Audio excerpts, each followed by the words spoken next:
নিয়েছি। কর্তামশাইকে তো দেওয়া হয়নি, মনটাও খারাপ লাগছে, একা একা খেয়ে নিলাম।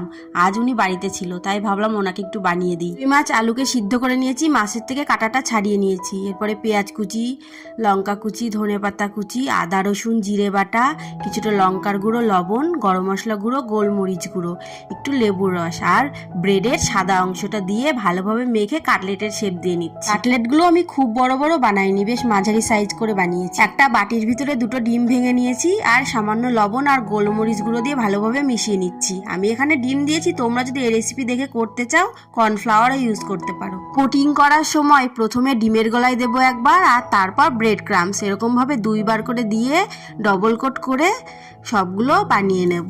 কোট করা হয়ে গেলে সাদা তেল গরম করে নেব আর ভেজে নেব। তোমরা চাইলে আধা ঘন্টা 1 ঘন্টা ফ্রিজের মধ্যে রেখে তারপরেও ভেজে নিতে পারো। একবারে আস্তে আস্তে উল্টে পাল্টে দুটো করে ভেজে নিয়েছি। সবগুলো ভাজা হয়ে গেলে এবার